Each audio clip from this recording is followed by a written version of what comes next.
Quisiera invitarlos a que abran sus Biblias en el libro de el Evangelio de Mateo, que es donde hemos estado hoy haciendo mención. Y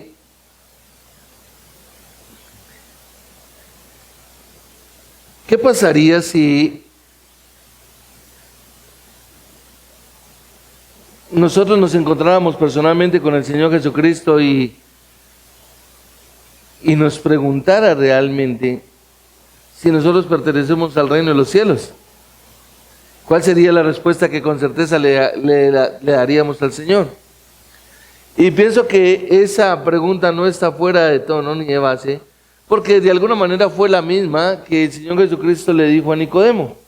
Cuando Nicodemo, en Juan capítulo 3, se le acerca al Señor y le dice: Maestro, sabemos que vienes de Dios, porque las cosas que haces nadie las puede hacer si no viene de parte de Dios. Y el Señor Jesucristo le contestó: de cierto te digo, que si no naces de nuevo, no podrás ver el reino de los cielos. Y la respuesta que el Señor Jesucristo le da a Nicodemo, es una respuesta que está acorde a la pregunta que él estaba haciendo, o a la afirmación más bien. Porque él le dice sabemos, y recuerden que la palabra sabemos y la palabra ver, en esos dos versículos, está en relación, es decir, vienen de la misma raíz en el griego, tanto saber como ver. Por eso es que el Señor Jesucristo le dice: si no naces de nuevo, no puedes ver el reino de los cielos. En otras palabras, lo que el Señor Jesucristo le dijo a Nicodemo es: tú no puedes hablar del reino de los cielos. ¿Por qué? Porque no has nacido de nuevo. Eso fue lo que el Señor Jesucristo le dijo. Ahora, la pregunta o las preguntas que surgen de un texto como este de Mateo están en relación precisamente con lo que estamos, con lo que estoy mencionando, porque todo este capítulo de Mateo 13 habla sobre el reino de los cielos, es decir, es una unidad completa. Este no es como otras porciones de los evangelios que nosotros encontramos en diferentes momentos que se desarrollan, sino que este está como una sola unidad, una unidad donde el Señor Jesucristo está hablando acerca del reino de los cielos y deja ver quiénes pertenecen al reino de los cielos. Y de alguna manera las preguntas surgen de un lector, digámoslo así, reflexivo, es decir, alguien que se pone a leer y se preguntaría entonces: si Jesús vino a ofrecer el reino a Israel y a establecerlo y gobernarlo como las escrituras lo profetizaban en el Antiguo Testamento, y la nación lo rechazó, la pregunta sería: ¿se frustró por completo el plan de Dios? ¿No se hicieron realidad las propias predicciones de Dios? ¿Cuál es entonces el carácter del tiempo actual? ¿Cuál debe ser la naturaleza del mensaje y la misión de los discípulos y de los creyentes? Y durante todo ese tiempo, ¿qué respuesta debe esperarse de las personas? Es decir, cuando nosotros miramos un capítulo como este, el Señor Jesucristo lo enfoca hacia el pueblo de Israel. Le muestra a Israel el cumplimiento de lo que Dios había prometido. Y son esas las preguntas las que enfoca nuestro Señor Jesucristo en Mateo capítulo 13 con una serie de 8 parábolas. A la hora de la verdad, todas estas 8 parábolas están unidas unas entre otras, podríamos decir, en el tema. Y la verdad subyacente era que el reino en su cumplimiento final sería pospuesto hasta el tiempo en que Israel crea en él y lo reciba como rey. Es decir, mientras Israel no acepte al rey, no podrá establecerse el reino. Y ese tiempo, será en la segunda venida de nuestro Señor Jesucristo, cuando establecerá su reino terrenal. Nosotros predicamos un reino terrenal durante 1000 años, lo encontramos en la Escritura, y Dios no puede abandonar su promesa. Él va a cumplir su promesa y en su gracia otra vez a su Hijo va a ofrecer en el reino, es decir, lo va a enviar para que se cumpla el propósito por el cual Dios estableció desde el principio en Génesis, de que iba a establecer un reino. Y realmente el Señor hizo esta promesa para ese día. ¿Quién? Dios el Padre. Si usted quiere mirarlo, aunque yo lo voy a leer acá, en Zacarías capítulo 12, versículo 10, el Señor dice lo siguiente: derramaré sobre la casa de David, es decir, Israel, y sobre los moradores de Jerusalén, espíritu de gracia y de oración. Y mirarán a mí, a quien traspasaron, y llorarán como se llora por el hijo unigénito, afligiéndose por él como quien se aflige por el primogénito. Esto está enfocado solamente, ahí en paréntesis, al pueblo de Israel. Y luego dice en Zacarías 14, 8 al 9, acontecerá también en aquel día que saldrán de Jerusalén aguas vivas, la mitad de ellas hacia el mar oriental y la mitad hacia el mar occidental. En aquel día el Señor será uno y uno su nombre. Lo interesante acá, en esta porción de la Escritura, en esta profecía, es que Zacarías no dice nada de lo que ocurriría entre el tiempo en que traspasaron al Mesías de Israel, es decir, en la venida de nuestro Señor Jesucristo, y el llanto posterior que nos dice la Escritura, que el pueblo llorará por haber crucificado al Mesías. Es decir, hay un tiempo intermedio entre esas dos profecías. Es decir, entre la primera venida de nuestro Señor Jesucristo y la segunda venida. ¿Por qué estoy haciendo referencia a esto? Estamos en una época donde todo el mundo celebra la Navidad, donde toda la Navidad está enfocada y está más centrada en los regalos que las personas van a dar a los otros que realmente en el verdadero significado de la Navidad. Pero, como ya lo mencioné, Zacarías no dice nada de lo que ocurriría entre estos dos tiempos. El profeta ni siquiera insinúa que ocurriría tal periodo intermedio, es decir, el periodo en el que nosotros estamos, para que nos vayamos ubicando un poco más. Ahora, Pablo declara que al final, dice en Romanos capítulo 11, versículos 26 y 27, todo Israel será salvo, como está escrito, vendrá de Sión el libertador, que apartará de Jacob la impiedad, y este será mi pacto con ellos cuando yo quite sus pecados. Está enfocado a Israel. Recordemos que Romanos capítulo 9 al 11, todos son con respecto a Israel. Pero el día de ese reino cumplido debió posponerse. ¿Por qué? Porque en primer lugar, el rey, como nos dice la Escritura, a lo suyo vino y los suyos no le recibieron. Juan capítulo 1, versículo 11. Es decir, cuando el Señor Jesucristo vino en su primera venida, valga la redundancia, los suyos lo rechazaron, no lo aceptaron. Ahora, no obstante, se estableció un reino interno. ¿Por qué? Porque a todos los que le recibieron, dice la Escritura, a los que creen en su nombre, les dio el derecho de ser hechos hijos de Dios. Juan 1:12. Y esto es fundamental que nosotros lo entendamos, porque nosotros somos los que estamos ahí en esa parte del medio. El reino externo y visible de Cristo fue pospuesto. Ya he mencionado por qué fue pospuesto, porque el pueblo de Israel lo rechazó. Pero el reino interno espiritual de sus santos, es decir, de todos los que Dios ha llamado y les ha regenerado y nos ha concedido la salvación, fue establecido, y el Señor reina ahora en nuestros corazones y a través de nuestras vidas, de nuestros testimonios, ahora expresa la voluntad, se expresa la voluntad aquí en la tierra. Ahora, el periodo entre la primera venida de nuestro Señor Jesucristo y su segunda venida se ha llamado o se conoce como un paréntesis, un interregno y muchos otros tipos de términos. Pero para que nosotros lo vamos a entender, estamos en ese paréntesis.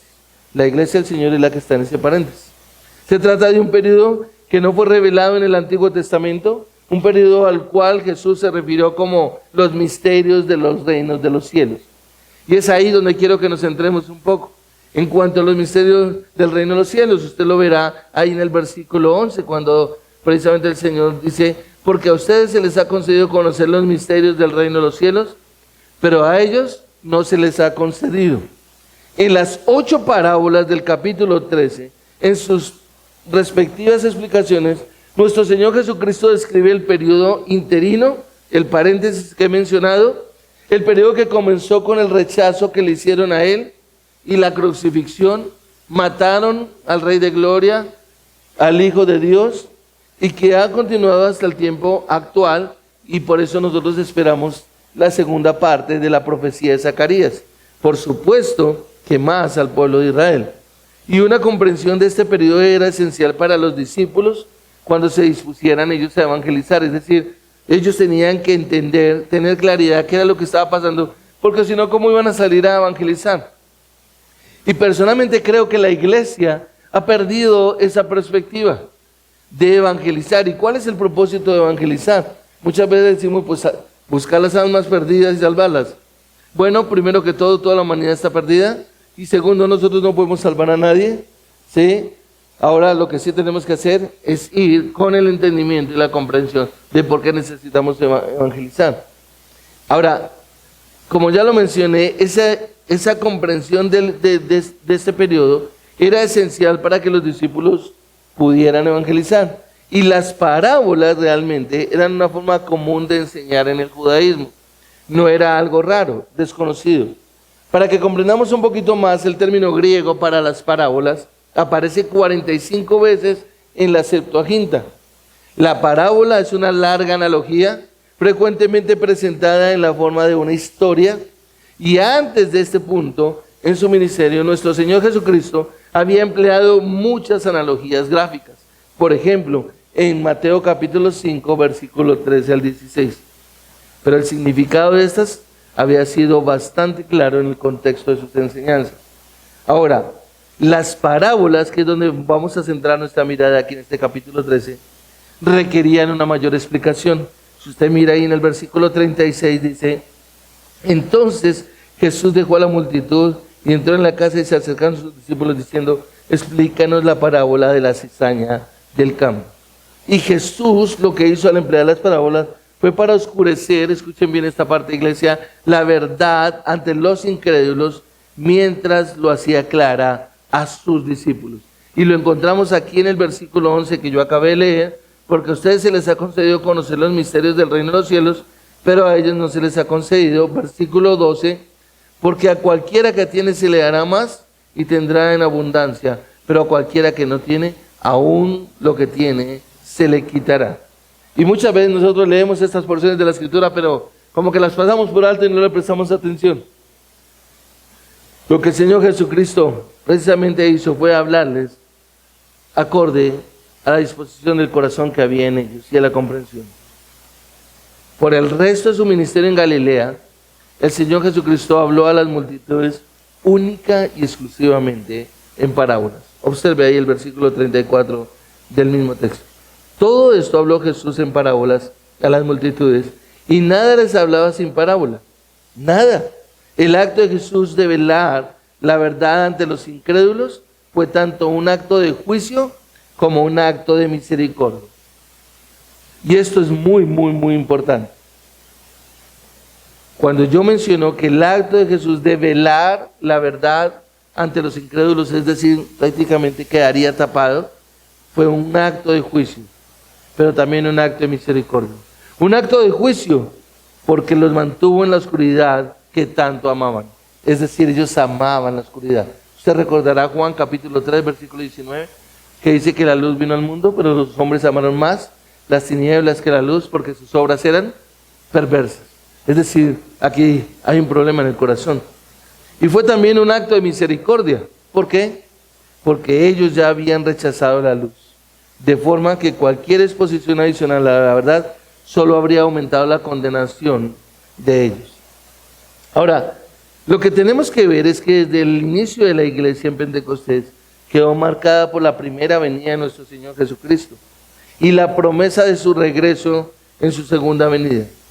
Sin embargo, hay una tarea y misión de la iglesia en lo que debe ser y en lo que debe hacer. Y vamos a mirar y a entender y tratar de comprender más el carácter de la era entre su primera venida y su segunda venida, que es fundamental para la iglesia hoy en día. ¿Por qué? Porque muchas personas afirman ser parte de la iglesia, pero no tienen conocimiento de lo que es el reino de los cielos. Muchas personas pueden decir creemos en Jesús y todo eso, pero a la hora de la verdad no han entendido ni relacionan el reino de los cielos con Jesús. Pero vamos a ver entonces dos aspectos a la luz de la Escritura, de lo que afirma que la iglesia predique mientras llega la segunda venida del Señor. Y vamos a mirarlo aquí en esta porción, en los versículos 10 hasta el 17, para comprender un poco más. Y es cuando Jesús les habla acerca de por qué les va a hablar en parábolas. Y dice, y acercándose los discípulos dijeron a Jesús, ¿por qué les hablas en parábolas?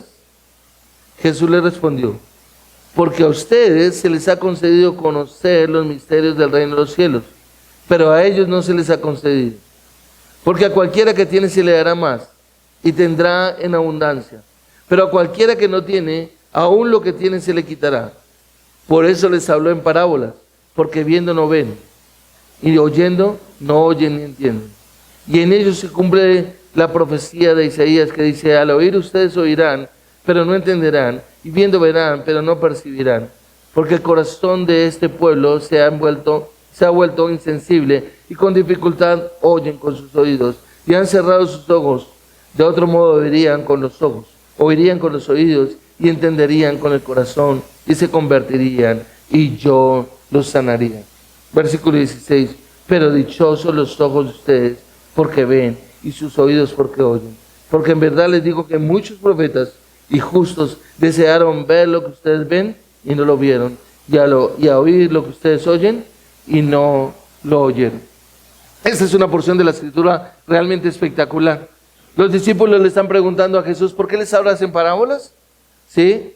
Y Él les explica por qué les habla en parábolas. Y observen el versículo 11, y ahí encontramos el primer aspecto. Y es que el primer aspecto es que el reino de los cielos es dado soberanamente a los elegidos. Observen el versículo 11. Porque a ustedes se les ha concedido conocer los misterios del reino de los cielos, pero a ellos no se les ha concedido. Es decir, llegar a conocer el reino espiritual es potestad de Jesús. Es un don de Dios soberanamente dado ¿a quién? A sus elegidos, a los que Él ha escogido. Por el contrario, las personas reprobadas carecen de dicho privilegio, y estos han cosechado las consecuencias naturales de su incredulidad, de su rebelión y de su ceguera espiritual. Observa el versículo 13. Por eso les habló en parábolas, porque viendo no ven, y oyendo no oyen ni entienden. Y aquí voy a hacer un paréntesis. Muchas veces podemos estar en un lugar como este, podemos estar sentados, pero sabe una cosa, podemos levantarnos y salir de un lugar igual que como entramos, sin entender absolutamente nada. Ahora, todo este capítulo era para el pueblo de Israel. Está enfocado al pueblo de Israel, a que ellos habían rechazado realmente al Señor Jesucristo. A que tanto en el Antiguo Testamento se había anunciado que Él vendría, pero por supuesto, como ya lo hemos visto, los suyos lo rechazaron. Y por supuesto que ahora el Señor Jesucristo se enfoca en la segunda parte de ese rechazo, es porque ellos terminarían crucificándolo a Él. Cuando Jesús manifiesta el privilegio de conocer los misterios del reino de los cielos, hace referencia a aquellos misterios o a aquellas verdades que han sido escondidas a lo largo de los tiempos y que han sido reveladas en el Nuevo Testamento. Usted recordará, si va un momento a Efesios capítulo 3, que Pablo lo menciona, Efesios capítulo 3, versículos 3 y 4, si me acompaña allá un momento rápidamente o yo lo leo, dice Efesios capítulo 3, versículo 4, en vista de lo cual leyendo podrán entender mi comprensión del misterio de Cristo, que en otras generaciones no se dio a conocer a los hijos de los hombres, como ahora ha sido revelado a sus santos apóstoles y profetas por el Espíritu. Es decir, las verdades que Dios estableció antes del tiempo y reveló en la sabiduría del Evangelio en el Nuevo Testamento. El Evangelio es una revelación para nosotros, para todos aquellos posteriores a nuestro Señor Jesucristo en la venida, para declarar que realmente Dios estaba haciendo o ha hecho todo de manera perfecta y está cumpliendo con todo lo que había profetizado en el Antiguo Testamento. Y dicha verdad del Evangelio, ¿cuál es? Bueno, que Dios salvará y glorificará a los pecadores. Y en este versículo específicamente que estamos leyendo, hace referencia específicamente con el reino de los cielos, ¿sí? O conocido como el reino de Dios también. Algo similar a lo que Nicodemo no conocía cuando se acercó a Jesús y le dice: Maestro, sabemos que vienes de Dios, porque las cosas que haces no las puede hacer alguien que no venga de parte de Dios. Y la respuesta que Jesús le dice es: de cierto te digo que si no naces de nuevo no puedes ver el reino de los cielos. ¿Cuántas personas hoy en día hablan de Dios? Hablan del reino de los cielos. Hablan de que están bien con Dios. Hablan de creer en el Jesús como lo se está celebrando en la Navidad. Pero no tienen ni idea realmente de lo que significa pertenecer al reino de los cielos. De la connotación que conlleva una declaración como esa. En el caso del pueblo de Israel, Israel había rechazado a su rey. Él no establecería su reino terrenal, durante siglos. ¿Por qué? Porque precisamente el pueblo lo rechazó. El pueblo judío había esperado a su Mesías en el Antiguo Testamento. Esperaban la promesa. Usted recordará: ¿eres tú el que ha de venir? Pregúntale si él era el que ha de venir. Si esperaban al libertador y el reino que se establecería en la tierra. Eso es lo que podemos encontrar en el Antiguo Testamento. Un reino terrenal. Lo triste es que cuando el rey vino, nuestro Señor Jesucristo, como hoy, en esta época que se celebra que Jesús nació, que el niño Dios nació, que Dios se encarnó, todo lo que la gente menciona, pero a la hora de la verdad sin un entendimiento, están enceguecidos completamente. Algo similar a lo que le pasaba al pueblo de Israel.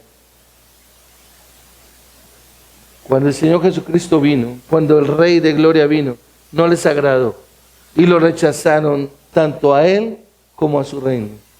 Y esa generación realmente, en el tiempo en el que nuestro Señor Jesucristo estuvo, la más bendecida e iluminada de todas las generaciones de la humanidad, le volvió la espalda al Rey de Gloria, al Hijo de Dios. Y realmente, como lo dice Stanley Twinsit, dice lo siguiente: al no ver la condición mesiánica de Jesús en sus palabras y en sus obras, separaron el fruto del árbol. Nadie en el pueblo, digámoslo así, negó los milagros de Jesús. Toda la gente se admiraba de ver los milagros de Jesús. La gran mayoría reconoció que había sido realizado por el poder de Dios. Y aunque reconocieron la fuente divina de los milagros, se negaron a reconocer que Él mismo era la fuente divina. Usted puede ver a la gente diciendo: gracias a Dios, no, todo ha sido provisión de Dios, Dios esto, Dios lo otro. Pero a la hora de la verdad, ninguno quiere tener una relación con Jesús. Como los escribas y los fariseos que acusaron a Jesús de expulsar demonios por el poder de Satanás, como lo deja ver Mateo capítulo 12, versículo 24. Lastimosamente, hoy dentro de las iglesias, muchos reconocen a Jesús para unas cosas, pero para otras no. Por lo cual no le adoran, no le sirven, no viven como deberían vivir, como debería ser, y mucho menos lo proclaman a todos los que están a su alrededor. Pero sin embargo se sienten parte de la iglesia del Señor Jesucristo. Pero permítanme compartir con ustedes que el reino de Cristo está presente espiritualmente, como ya lo he explicado. Él está presente con los creyentes, con los que verdaderamente han sido regenerados, con los que han sido nacidos de nuevo. Pero no es un reino visible o evidente para el mundo. La gente no ve que nosotros estemos en un reino, a excepción de lo revelado a través de las vidas y el testimonio de ellos. Pero una cosa es que nosotros demos testimonio de la manera como vivimos, acorde a la Escritura, pero no significa que esté establecido aquí el reino. Jesucristo, el Mesías prometido en el Antiguo Testamento, podemos decir entonces que ahora gobierna en los corazones de su pueblo. Y aunque físicamente está ausente en la tierra, Él gobierna desde su morada celestial a través de su Espíritu, dirigiendo a los suyos, a los que le pertenecen. Mientras tanto, aquí en la tierra, como lo declara Pablo, hay un usurpador, Satanás, que es temporalmente el gobernante espiritual de este mundo. Él sí tiene un reino terrenal acá, gobernando. Y por eso a la gente le cuesta trabajo creer que cuando nosotros predicamos un evangelio, el evangelio de Jesucristo, realmente puede hacer algo que tenga un impacto.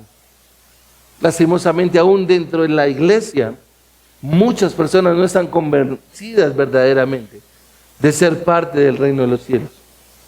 Y ampliando un poco la verdad de que nuestro Señor Jesucristo estaba dando en parábolas para revelar y para ocultar, observen lo que Él dijo. Él dice, porque a cualquiera que tiene, en el versículo 12, a cualquiera que tiene, se le dará más y tendrá más. Se le dará y tendrá más. Pero el que no tiene aún lo que tiene, le será quitado. Y es interesante porque cuando dice a cualquiera, se refiere a todos los que creen. Aquellos a quienes soberanamente se les ha dado el regalo de la vida eterna, recibida al confiar en Jesucristo. Es una promesa y es una certeza que realmente nuestro Señor Jesucristo está dando. Se trata de los verdaderos ciudadanos del reino de Dios, que han recibido al Rey, que han aceptado al Rey de gloria y majestad, y quien acepte y tiene la salvación. ¿De quién? De Dios, que ha recibido de Dios por medio de su Hijo Jesucristo. Y dice que se le dará más. Ahora, la persona que acepta la verdadera luz, como lo dice Juan 1:9, en el capítulo 1, versículo 9, usted lo recordará que nos lo dice Juan, la luz verdadera, recibirá aún más luz a medida que crece en obediencia y madurez en el Señor. Y esto es algo espectacular. Si usted quiere, acompáñeme un momento ahí rápidamente, o yo voy a Juan. Pero para que lo recordemos, el versículo 9 dice, existía la luz verdadera que al venir al mundo alumbra a todo hombre. Es decir, el que verdaderamente ha aceptado la luz, recibirá aún más luz. Porque es lo que Dios mismo está declarando. ¿En quién? En la boca de nuestro Señor Jesucristo, el Hijo encarnado. A medida que crece en obediencia y en madurez en el Señor. Es decir, un verdadero creyente nunca se va a quedar quieto, nunca se va a quedar estancado.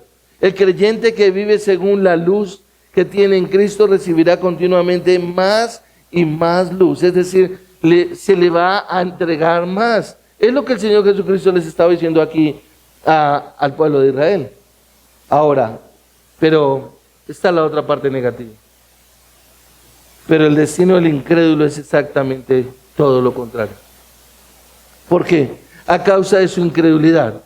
Observe que nos deja ver que no hay salvación, no tiene salvación, y por tanto aún la luz de la verdad de Dios que tiene le será quitada. Observe la segunda parte, cuando dice, pero a cualquiera que no tiene, aún lo que tiene se le quitará.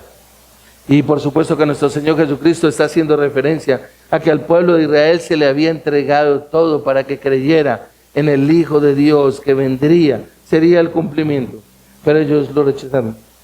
Muchos miles de personas en realidad oyeron enseñar a nuestro Señor Jesucristo, lo vieron que realizar milagros en cantidad como prueba de su condición mesiánica divina. Pero tristemente, la mayoría no le reconocieron como Señor, ni le recibieron como Salvador.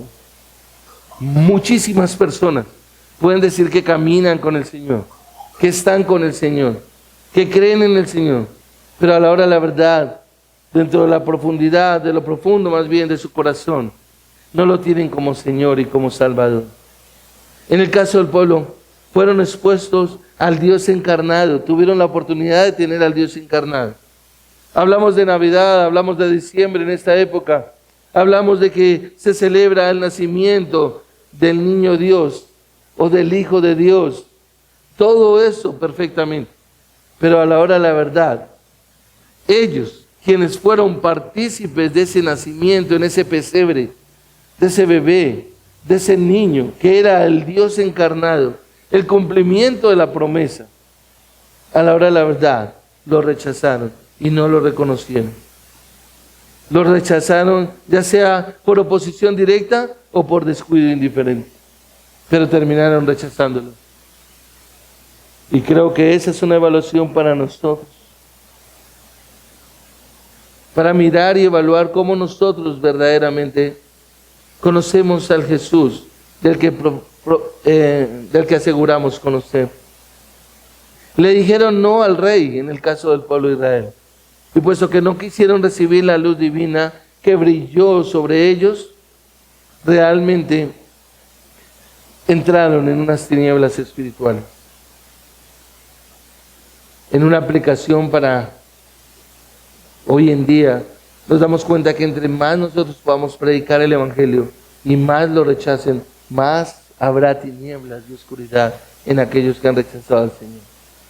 Y aquí encontramos el segundo aspecto realmente dentro de lo que tiene que ver con el reino de los cielos. Y es que quienes conocen el reino de los cielos se les permite comprender y entender las cosas más profundas. Y esto es algo precioso, algo maravilloso en esta porción de lo que el Señor Jesucristo les va a mostrar. ¿Por qué? Observen el versículo 13, amados. Por eso les habló en parábolas, porque viendo no ven, y oyendo no oyen, ni entienden. Y aquí en el versículo 13 lo que el Señor Jesús hace es que explica por qué les habla en parábolas. Y de una manera sencilla les dice, porque viendo no ven, y oyen, y oyendo, no oyen ni entienden. ¿Y cuántas veces encontramos a personas así similarmente? Hablamos y hablamos y hablamos y hablamos, y parece que vieran, pero no ven. Parece que oyeran, pero a la hora de la verdad no están oyendo. No están entendiendo absolutamente nada. Cuando el Señor Jesucristo hace la expresión aquí del versículo 13, por eso les habló en parábolas, porque viendo no ven y oyendo no oyen ni entienden. Observen que Él ahora se va al Antiguo Testamento, a Isaías. Y dice el versículo 14, y en ellos se cumple la profecía de Isaías, que dice, ¿en quiénes ellos? En el pueblo de Israel. Todos aquellos que rechazaron a Jesús. Es decir, lo que el Señor Jesucristo hace es que se va al Antiguo Testamento y describe a los judíos incrédulos del tiempo de Jesús. Con el Antiguo Testamento está describiendo a los judíos en el tiempo de Jesús. Observan. Al oír ustedes, dice el versículo 14, oirán, pero no entenderán, y viendo verán, no percibirán, porque el corazón de este pueblo se ha vuelto insensible, y con dificultad oyen con sus oídos, y han cerrado sus ojos, de otro modo verían con los ojos, oirían con los oídos, y entenderían con el corazón, y se convertirían, y yo los sanaría. ¿Por qué evoca el Señor Jesucristo a Isaías en su profecía? Porque Isaías escribió durante una época de juicio aplastante sobre Judá. Escuchen bien.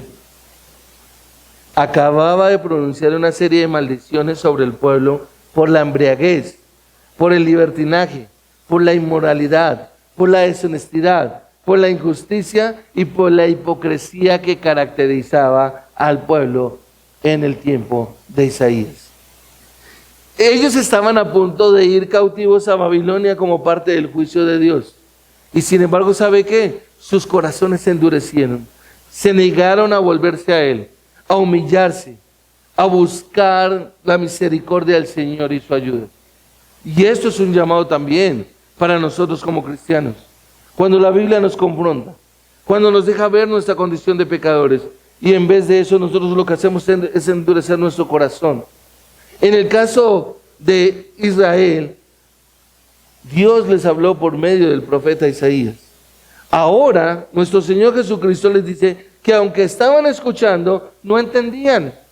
Y que aunque veían, porque Él estaba ahí, no percibían. Porque habían cerrado intencionalmente los ojos y los oídos a Dios y se negaban a entender con el corazón y a volverse a Él para que los sanara.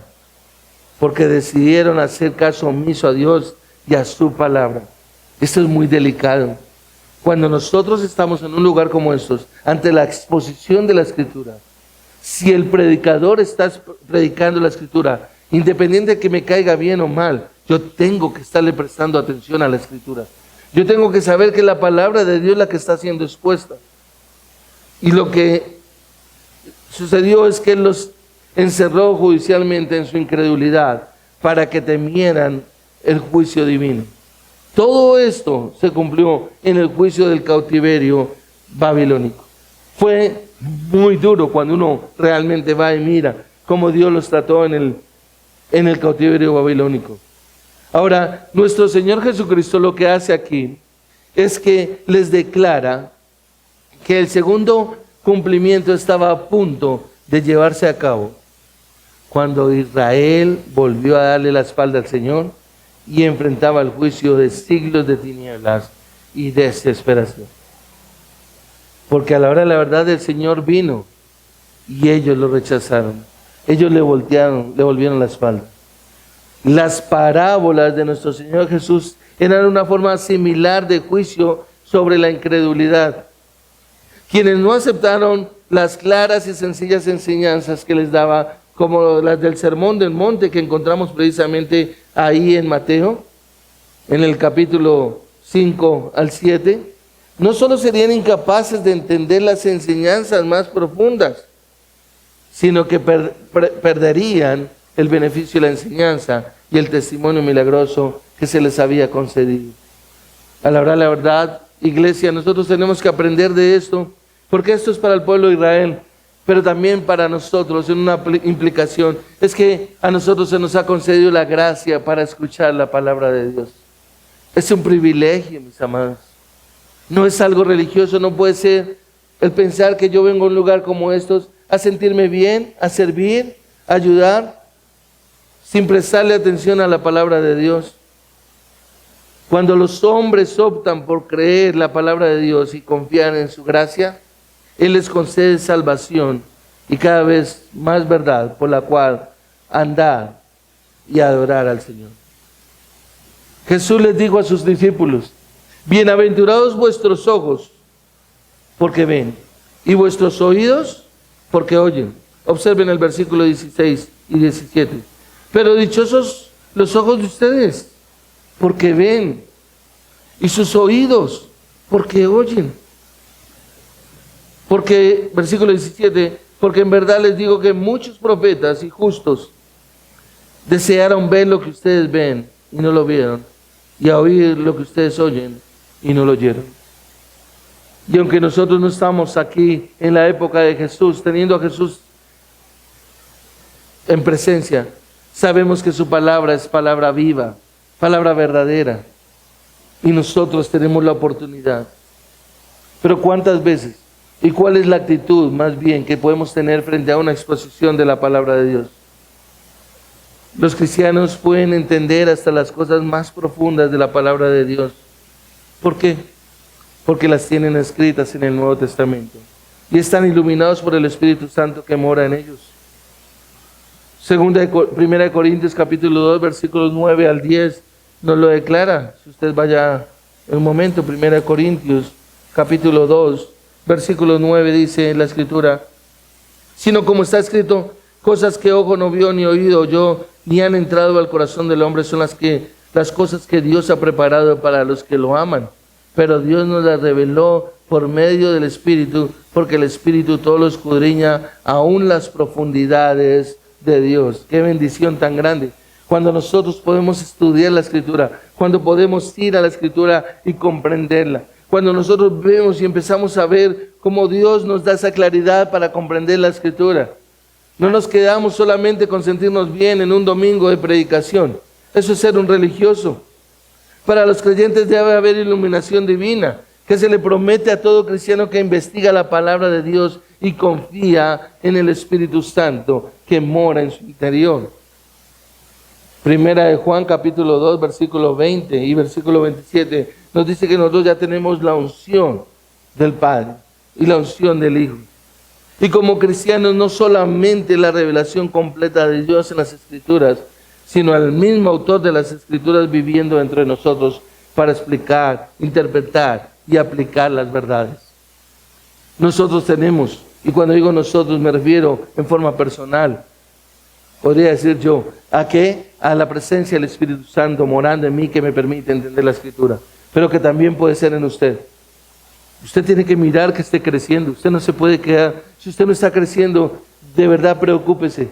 Si su vida no está siendo transformada y renovada, si no lo está llevando a tener un temor reverente delante de Dios, si usted no lo está llevando a afianzarse en la Escritura y a decir, wow, esto es verdad, realmente qué maravilloso ver la grandeza de mi Dios, pero también, por supuesto, la santidad de mi Dios.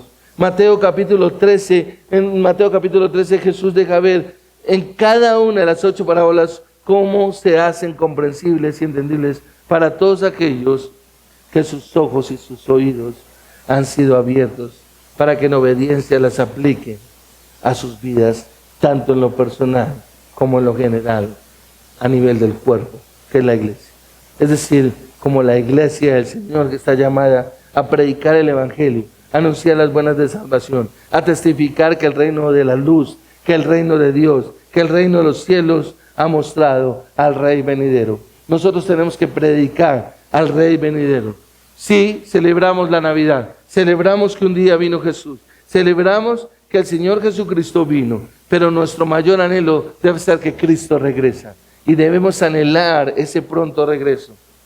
Como estoy hablando como pueblo, porque sí, como cuerpo, porque podemos también anhelar ir a la presencia del Señor, es decir, no amar este mundo. Y realmente lo que vemos aquí en la parábola del sembrador, ellos pudieron comprender que oír era entender. Eso es lo que nos quiere decir aquí la parábola del sembrador.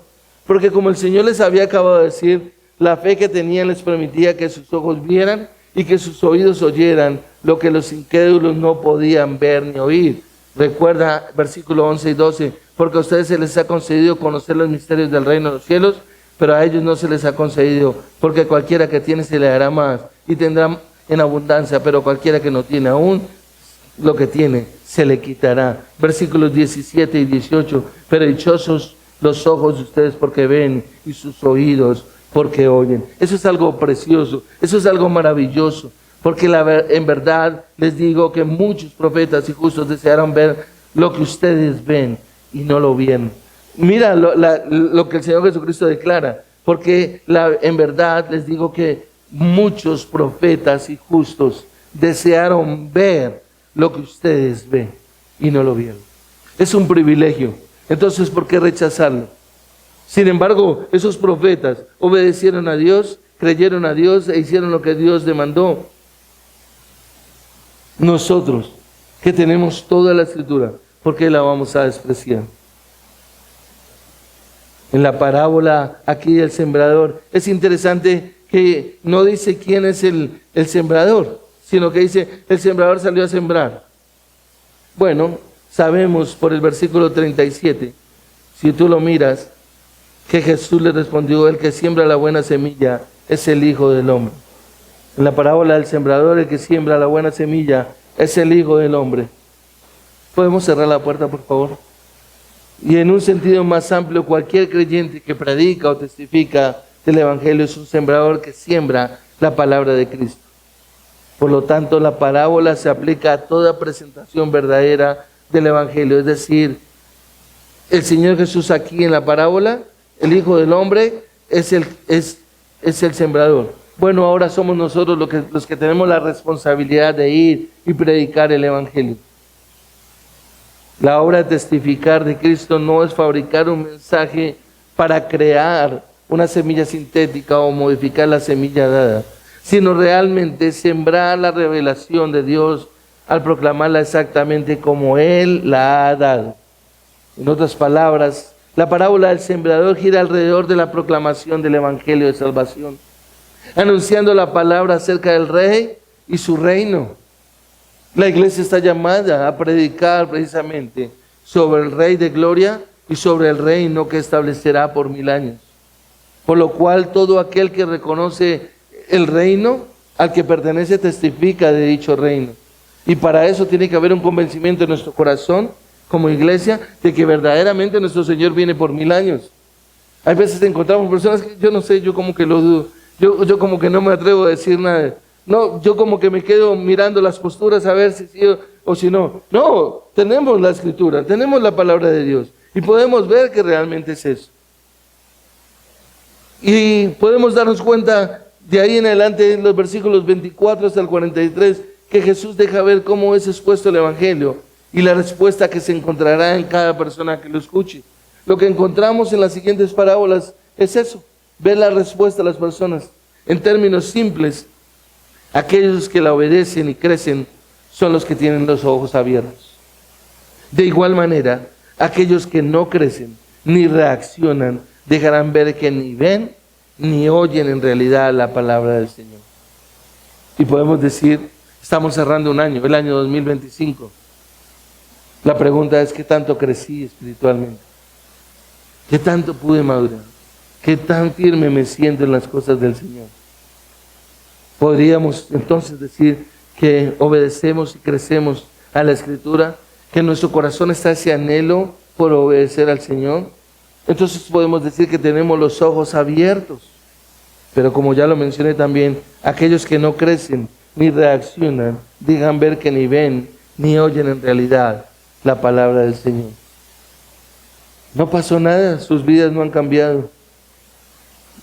Cuando nosotros observamos aquí, después de uno mirar las parábolas del sembrador, la del trigo y la cizaña, aquí que la encontramos a partir del versículo 24, donde dice: el reino de los cielos puede compararse a un hombre que sembró una semilla en su campo. El reino de los cielos, y es interesante la declaración que el Señor Jesucristo hace, el reino de los cielos. Sin duda alguna los discípulos se preguntaron, ¿cómo podría sobrevivir en el reino de Cristo si tantas personas rechazan a Jesús para luego permitírseles que sigan permaneciendo en la tierra con tan constante influencia de pecado? Ahora, una pregunta más, y es, ¿cómo podría sobrevivir el pueblo de Dios, mucho menos prosperar en medio de circunstancias tan desfavorables? Porque es que le deja ver a uno, en el caso del sembrador, una cayó en tierra buena y las otras 3 en tierra mala. La de la cizaña dice que puede compararse a un hombre que sembró una buena semilla en su campo, pero mientras los hombres dormían, vino su enemigo y sembró cizaña entre el trigo y se fue. Es decir, una oposición impresionante. Pero ¿saben una cosa? Cuando uno empieza a avanzar se da cuenta de que de una manera muchísimo más dramática e importante, podríamos decir, Dios demuestra por medio de la iglesia cómo un puñado de creyentes totalmente débiles, ineptos en sí mismos, transformarían el mundo con el poder de Dios. Es que la iglesia del Señor solamente puede transformar al mundo, es cuando Dios obra en ellos, no por lo que el hombre haga, no por lo que el hombre se invente, no por las estrategias que lleve a cabo. Lo que Dios nos deja ver acá con respecto a lo que estaba sucediendo, que el Señor Jesucristo ha enceguecido los ojos de estos hombres y les dice que es por la dureza del corazón de ellos que le han dado la espalda. Nos deja ver que el reino de los cielos crecería y prosperaría a pesar de la oposición de Satanás. Y en última instancia impregnaría e influiría a todo el mundo en el nombre de Jesús. Si prestamos atención un poco más detalladamente, el ministerio de nuestro Señor Jesús, nos damos cuenta que el reino era casi imperceptible, tanto debido a sus pocos ciudadanos que existían en aquella época, como en aquella era espiritual invisible. Ahora, cuando nosotros miramos esto, nuestro Señor Jesús, cuando fue abordado por los fariseos, que le preguntaron, ¿cuándo vendría el reino? La respuesta que Jesús les da es impresionante. Él dijo, abro comillas, el reino de Dios no viene con señales visibles, eso está en Lucas, ni dirán, mirad, aquí está, o allí está. Contesta Jesús, porque he aquí, el reino de Dios está entre vosotros, o entre vosotros está. Haciendo referencia de que cuando el Señor Jesucristo vino, el reino de los cielos se ha acercado. Fue lo mismo que dijo Juan el Bautista. Arrepiéntanse porque el reino de los cielos se ha acercado. Mirar a Jesús es conocer el reino de los cielos. Conocer a Jesús, aprender de Él, es conocer el reino de los cielos. Lo que Jesús estaba diciendo es que a pesar de la gran oposición representada por los tres suelos malos y la cizaña, su reino empezará siendo pequeño y se extenderá en poder e influencia hasta volverse victorioso. Eso era lo que el Señor Jesucristo les estaba diciendo, pero esos hombres no lo entenderían, solo aquellos que se les abrieran los ojos. Cuando Jesús terminó de explicar las parábolas, es interesante porque podemos ver acá, usted lo mira en el versículo 51, que les preguntó: ¿habéis entendido todas estas cosas? Y ellos pudieron contestar con sinceridad: sí, Señor.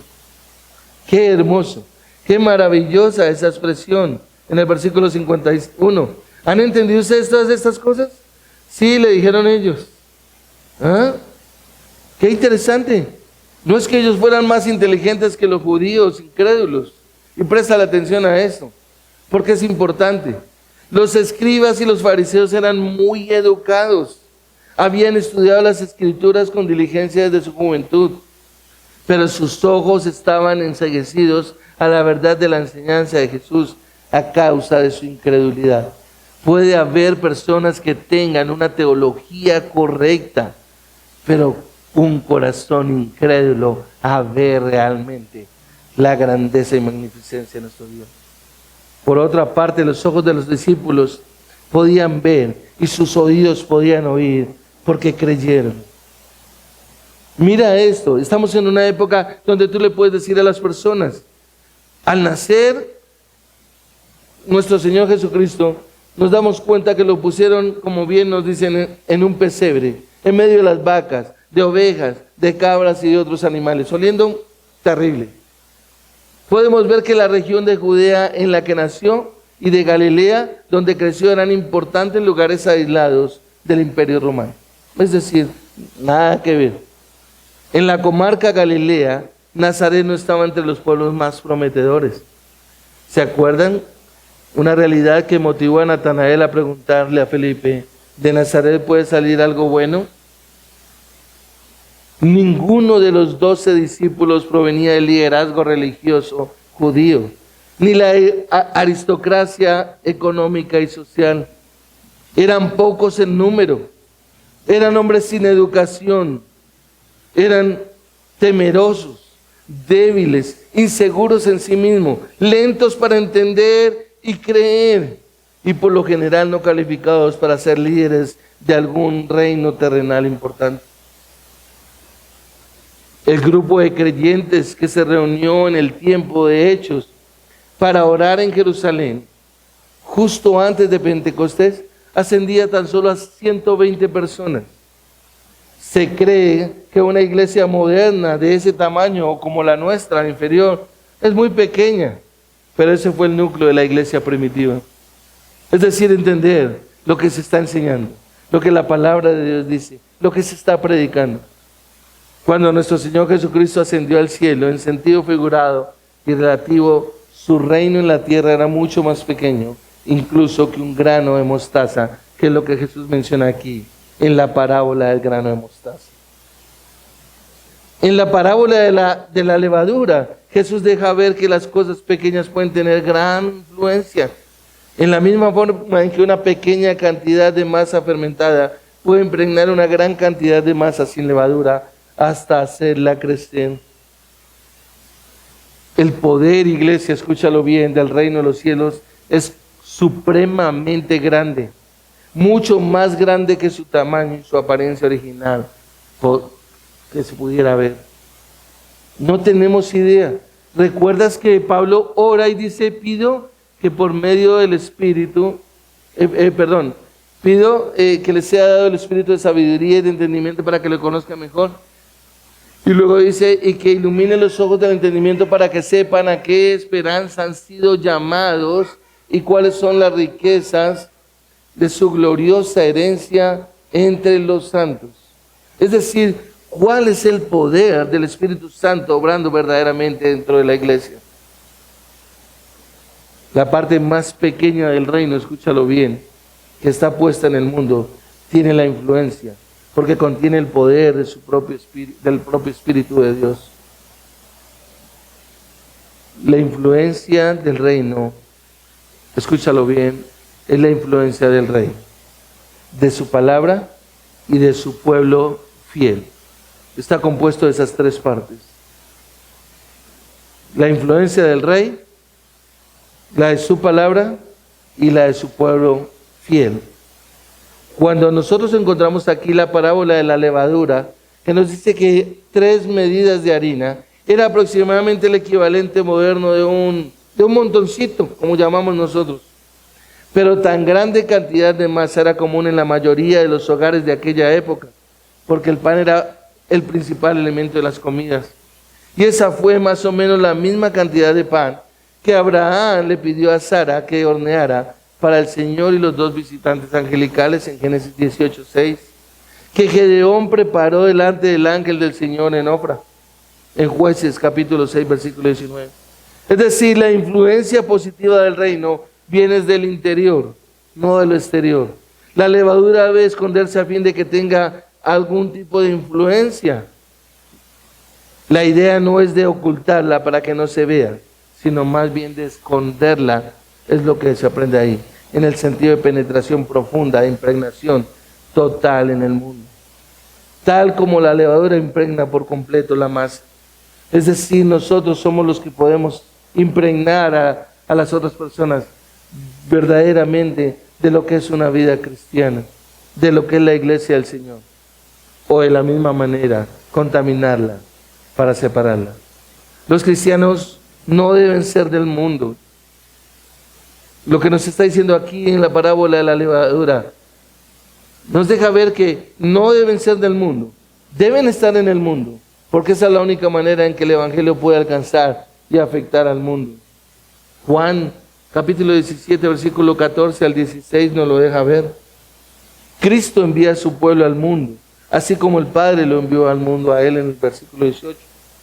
Ahora, el propósito supremo de la iglesia, ¿cuál es? Jesús lo dijo en Marcos 16:15. Id por todo el mundo y predicar el evangelio a toda criatura.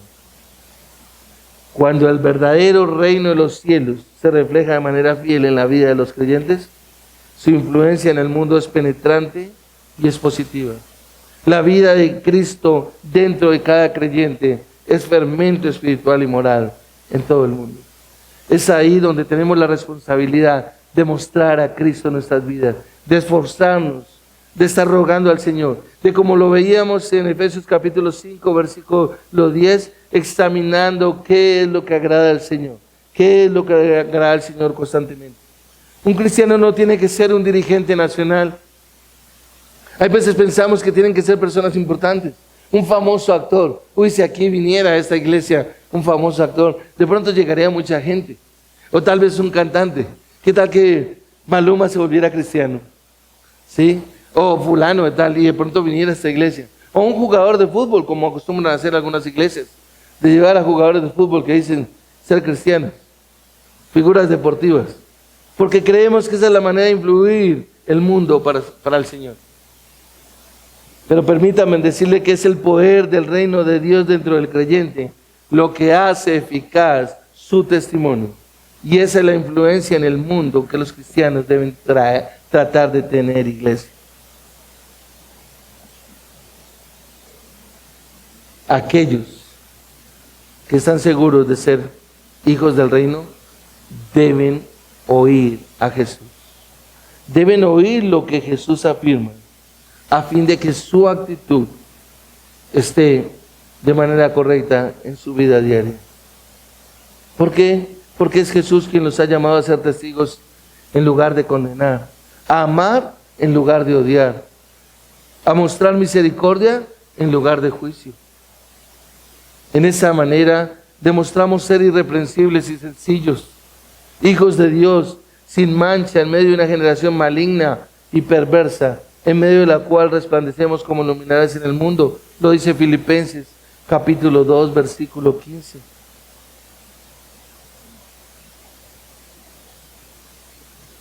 Quiero irme hacia el final. En las 4 primeras de las 8 parábolas del reino de Mateo, las parábolas del reino de Mateo 13, Jesús se centra en varias respuestas de los hombres al reino de Dios. en su coexistencia actual con el reino de Satanás y en el poder e influencia del reino de Dios en el mundo. Y aquí cabe una pregunta muy básica que de lo más seguro surgió entre los judíos de aquella época. ¿Cómo llega a alguien a ser parte del reino de Dios? ¿Cómo llega alguien? Ellos se preguntaban, ¿nacen simplemente las personas dentro del reino? Así como nacen en la ciudadanía de las naciones. ¿Es como ser un judío? ¿Por qué? Porque los judíos siempre pensaban, somos automáticamente ciudadanos del reino, porque somos descendientes de Abraham. ¿O debemos hacer algo más? La pregunta. Y en las siguientes parábolas, realmente el Señor Jesucristo enseña acerca de cómo apropiarse de la salvación, de llegar a ser ciudadano del reino de Dios y llegar a ser miembro de la familia de Dios. El énfasis de estas parábolas, escúchalo bien, es la apropiación personal del reino de los cielos. El mensaje es evidentemente de salvación. Es decir, cada persona debe saber si se ha apropiado de la salvación que Dios está extendiendo. Y en este contexto, el reino de los cielos representa el conocimiento de la salvación de Dios a través de la confianza en su Hijo y en todos los beneficios de la gloria que trae la relación. Eso es lo que realmente tenemos que mirar más detalladamente. La verdad central de estas dos parábolas finales es la necesidad de apropiarse personalmente del reino de los cielos, que no se obtiene por herencia natural, tal como nos convertimos en miembros de la raza, en nuestros padres o en ciudadanos de una nación. No, absolutamente para nada. Las parábolas giran alrededor de un solo individuo que sacrifica todo lo que tiene a fin de obtener personalmente lo que ha llegado a ser un valor incalculable para él. Iglesia, todo ser humano bajo el dominio de Dios, en el sentido en que vive en la tierra, debe definir realmente si pertenece o no al reino de los cielos, saber si realmente ha puesto su confianza o no. Un incrédulo que se relaciona con creyentes puede beneficiarse de muchas bendiciones del reino a causa de su relación con aquellos creyentes, pero no significa que sea un creyente. Y aunque un incrédulo pueda asistir a una iglesia evangélica, disfrutar de la predicación bíblica, ser miembro, profeso y bautizado de una iglesia, no es ciudadano del reino. Y quiero que escuches bien esta parte. Aunque un incrédulo pueda asistir a una iglesia, disfrutar de la predicación bíblica, ser miembro, profeso, bautizado de una iglesia, no es ciudadano del reino. Tan superficiales y poco auténticos nos deja ver Mateo las consecuencias de aquellos hombres. Observa en Mateo 8:12 que Jesús dice, hijos del reino serán echados a las tinieblas de afuera, y allí será el lloro y el crujir de dientes. Mateo capítulo 8, versículo 12. Lo leeré en la palabra. Pero los hijos del reino serán arrojados a las tinieblas de afuera, allí será el llanto y el crujir de dientes. Pablo le recordó a sus hermanos judíos, no todos los que descienden de Israel son israelitas, ni por ser descendientes de Abraham son todos hijos. En Romanos capítulo 9, versículos 6 y 7. Del mismo modo, una persona puede nacer en una familia cristiana, una familia que tal vez lleva años en la iglesia, con una membresía remota de años, de generaciones, y aún así no tener parte verdadera en la iglesia de Cristo. A pesar de que esto ofrece muchas ventajas, el haber nacido en el seno de una familia de creyentes piadosos no convierte a una persona en cristiana. Quienes tienen hijos pequeños tienen que trabajar fuertemente para ver realmente de que sus hijos se entiendan y comprendan. Y quiero cerrar con esta historia verdadera de Charles Spurgeon. La historia dice que creció en un hogar cristiano, pero de niño asistía a la iglesia solo porque eso era lo que debía hacer. No era inmoral, no era un niño rebelde, pero básicamente estaba satisfecho con su vida y no estaba buscando ninguna otra religión de la que tenía. Una mañana de Año Nuevo, cuando tenía 15 años de edad, decidió que debía asistir a la reunión en su iglesia. Cuando la nieve y el frío se volvieron demasiado fuertes para él, se metió a la pequeña fachada frontal de una iglesia para asegurarse del frío más que por cualquier otra cosa. Spurgeon escribe lo siguiente acerca del acontecimiento en su biografía. Cuando ya no pude avanzar más, doblé en una cancha y llegué a una pequeña iglesia metodista primitiva. El predicador que debía dirigir el culto no podía llegar allí por estar detenido a causa del clima. Y rápidamente uno de los líderes debió pasar adelante para dirigir el servicio con una congregación, quizá no más de 15 personas. El hombre era realmente tonto y su mensaje declaraba: mirad a mí y sed salvos hasta lo último de la tierra. Y tan solo se la pasaba repitiendo porque no tenía nada más que decir. Continúa diciendo Spurgeon, pero algo llamó mi atención del hombre, quien declaró: jovencito, te ves muy abatido, y abatido en la vida, y abatido en la muerte estarás si no obedeces mi mensaje. El hombre hizo una pausa y siguió hablando: jovencito, mira a Jesús, mira, mira, mira. Y Spurgeon narra: miré, y en ese instante las nubes desaparecieron, la oscuridad se fue, pues en ese momento vi al Hijo de Dios crucificado. Al igual que Pablo, la mujer de Sicar, el mendigo de Jerusalén y muchísimos otros, Spurgeon no estaba buscando nada, pero lo encontró todo. Iglesia, necesitamos mirar si verdaderamente conocemos y pertenecemos al reino de los cielos. Si nos hemos apropiado de él, o por el contrario somos como Spurgeon cuando era niño, que asistía por respeto y obediencia a sus padres, y de alguna manera por tradición, o verdaderamente porque somos ciudadanos y miembros del reino de los cielos. Vamos ahora. Padre, gracias te damos, amado Dios, por este tiempo. Gracias, Señor, por tu palabra y por este capítulo que hemos podido mirar a la luz de la Escritura, Señor, donde nuestro Señor Jesucristo nos deja ver el significado de pertenecer al reino de los cielos. Padre, gracias. Gracias por tu palabra. Gracias por llevarnos a mirarnos a nosotros mismos, a evaluarnos, Rey de Gloria. Y verdaderamente, Señor, confrontarnos si pertenecemos al reino de los cielos.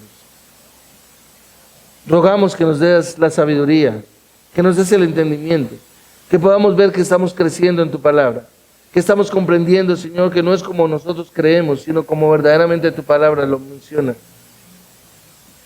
Que nos estamos afirmando cada vez más y más en el fundamento de tu palabra, Señor. En una realidad, Señor, apropiándonos verdaderamente de lo que declara tu palabra. Convencidos, Señor, de que tu palabra es verdad y de que en ella, en Cristo Jesús, hay salvación. Gracias te damos, Padre, en el nombre de Cristo Jesús. Amén.